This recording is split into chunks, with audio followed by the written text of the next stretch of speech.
Joan Bailey, Executive Director of Friends of the Unborn, joins us now. Joan, thanks so much for being with us. Hi, Joan. Thank you for having me. I was telling you before the program that I had actually done a story on the Friends of the Unborn when Marilyn was there many, over 20 years ago. And it was wonderful then, and I know it's wonderful now. Tell me about the mission of the Friends of the Unborn. Well, Friends of the Unborn is a sheltering home. We are a Christian ministry, completely pro-life, and we differ from other shelters because we truly live as a fellowship. The women, they come together, they join, we have classes and structured, it's almost like a little bit of a boot camp. Everybody has to be up early in the morning, chores done, beds made, everything nice and neat. And we have classes on Tuesdays and Thursdays that range in everything from Bible study to parenting classes, infant care, budgeting classes, nutrition education. We have guest speakers come in from the community, the fire department and police department to talk about fire safety, police safety, car seat safety. We have advocates from Dove that will come in and talk about healthy relationships, especially anyone suffering through domestic violence. We have a number of wonderful guest speakers that come in just to give their testimony about overcoming obstacles and moving forward and having a wonderful, productive life. We offer so many opportunities for the women, but the best part about it is we give them the choice to choose life. They're backed into a corner sometimes. It's so difficult to be homeless and pregnant without the support. So they're homeless, so they're is homeless women. Pregnant women, and truly live in a home. A beautiful home right in the heart of Quincy. And it's lovely. We just celebrated a beautiful Mother's Day celebration. We did the coronation of Mary and everything. And we even had Mother Olga and the daughters of Mary Nazareth coming in and celebrating with us. And you have a fantastic website too, friendsoftheunborn.org. Yes. And I was perusing the website there. I pointed my browser to it, and I saw your motto, I guess, the natural choice is life. Can you kind of unpack that a little bit? Absolutely. The natural choice is life. The human species depends on it. A mother becomes pregnant, and she has a natural instinct to protect and take care of her child. So the natural choice, given the support and opportunity for the women, the natural choice, of course, is to have the child and to go forth and carry on the beautiful human race. A lot of people think it's a woman's right and legal right, but how can a woman truly make that choice if they don't have the support they need from the community? Some women are backed into it. They think, oh, they won't be able to continue their education, or they don't have the financial backing, or they don't have a space to live. At Friends of the Unborn, gratefully, with Marilyn Burney, 32 years ago, she started this beautiful ministry in her home, and she gave them the love and the support they needed so they could make that natural choice for life. It is a woman's, it's a natural instinct to care and take care of her child. And thanks to the support and everything at Friends, that women are able to make that choice. How did they find you, or how do you find them? What is that process of how they end up at the home? Well, surprisingly, we get so many referrals from a lot of doctors' offices, health clinics, hospitals. We have a wonderful network that is established, again, with the guidance of beautiful staff, Marilyn, and helping out in making those connections and networking. But also on the internet, girls can look up Friends of the Unborn. They look for pregnancy choices and pregnancy options. And we come up onto the internet. We also have a Facebook page and just basically word of mouth.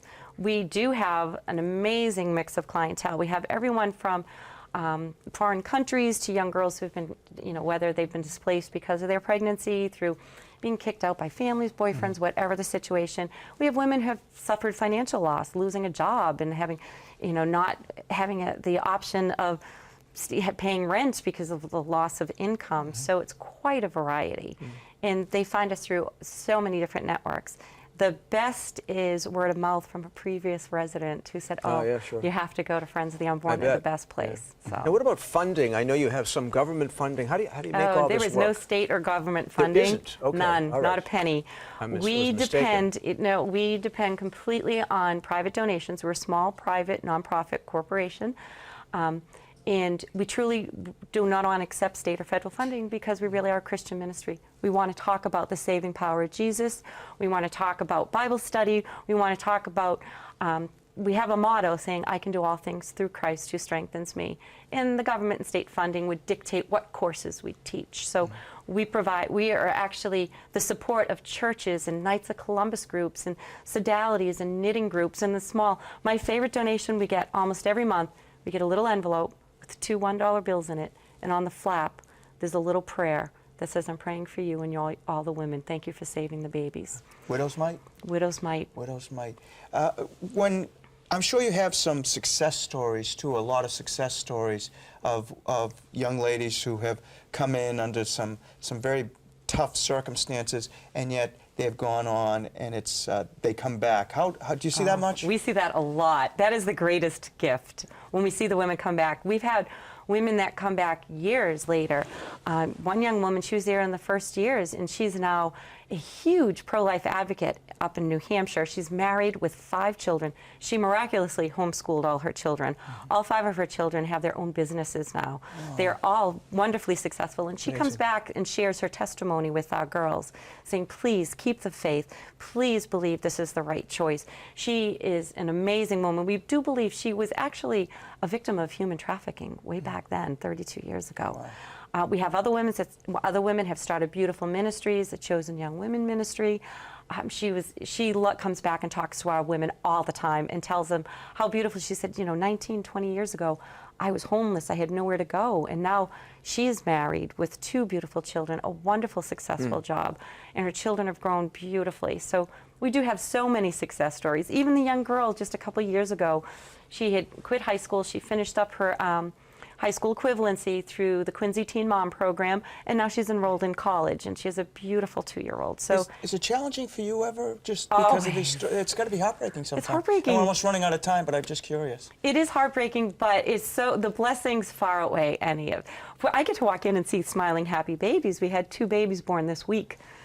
We had just you couldn't ask for more. That's success. Success. That's success. Well, you're not only the executive director, you're also the best spokesman for the Friends of the Unborn. You're so kind to say Is the friendsoftheunborn.org, that's where people need to go. Friendsoftheunborn.org.